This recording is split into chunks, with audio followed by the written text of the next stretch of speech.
The Book of the Revelation of Jesus. The author of this book, which is not called Revelations, by the way, is named at the beginning. It was written by John, which could refer to the beloved disciple who wrote the Gospel and the letters of John, or it could be a different John, a messianic Jewish prophet who traveled about and taught in the early church. Whichever John it was, he makes clear in the opening paragraph what kind of book he has written. He calls it, first of all, a revelation or apocalypse. The Greek word is apokalypsis, and it refers to a type of literature very familiar to John's readers from the Hebrew Scriptures and from other popular Jewish texts. Apocalypses recounted a prophet's symbolic dreams and visions that revealed God's heavenly perspective on history and current events so that the present could be viewed in light of history's final outcome. And John says this apocalypse is a prophecy, which means it's a word from God spoken through a prophet to God's people, usually to warn or comfort them in a time of crisis. By calling this book a prophecy, John's saying that it stands in the tradition of the biblical prophets and is bringing their message to a climax. And this apocalyptic prophecy was sent to real people that John knew.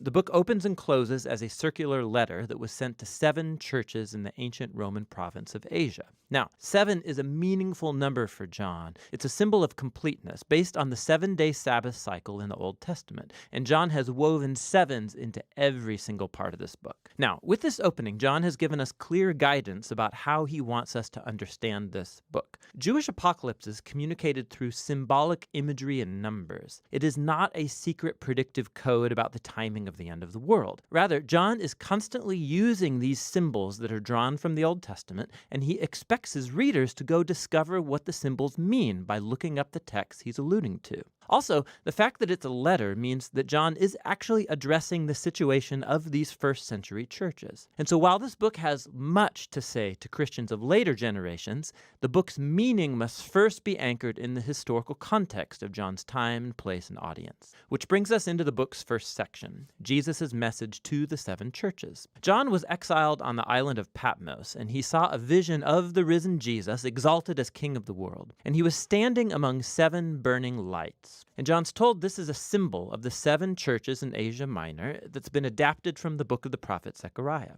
And Jesus starts addressing the specific problems that face each church. Some were apathetic due to wealth and affluence. Others were morally compromised. Their people were still eating ritual meals and sleeping around in pagan temples. But others among the churches remained faithful to Jesus, and they were suffering harassment and even violent persecution. And Jesus warns that things are going to get worse. A tribulation is upon the churches that will force them to choose between compromise or faithfulness. By John's day, the murder of Christians by the Roman Emperor Nero was past, and the persecution of Christians by Emperor Domitian was likely underway. And so the temptation was to deny Jesus, either to avoid persecution or simply to join in the spirit of the Roman age. And Jesus calls them to faithfulness so that they can overcome, or literally conquer. And Jesus promises a reward for everyone in these churches who does conquer. Each reward is drawn directly from the book's final vision about the marriage of heaven and earth. And so this opening section, it sets up the main plot tension that will drive the storyline in this book. Will Jesus' people endure? Will they inherit the new world that God has in store? And why is faithfulness to Jesus described as conquering? The rest of the book is John's answer.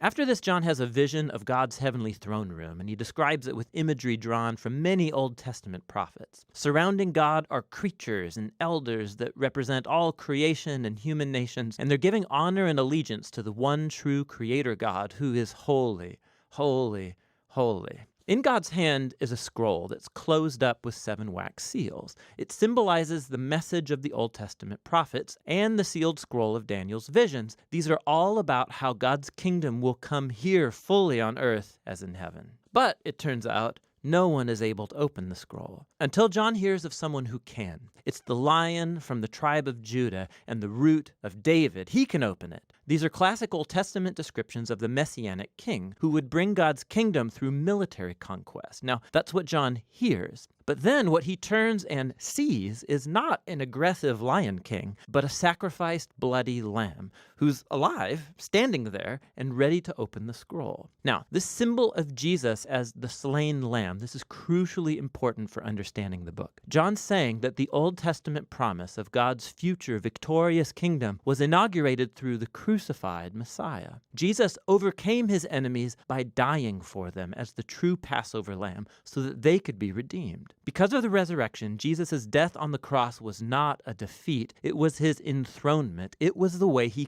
conquered evil. And so this vision concludes with the Lamb alongside the one sitting on the throne, and together they are worshipped as the one true Creator and Redeemer, and the slain Lamb begins to open the scroll. It's a symbol of his divine authority to guide history to its conclusion.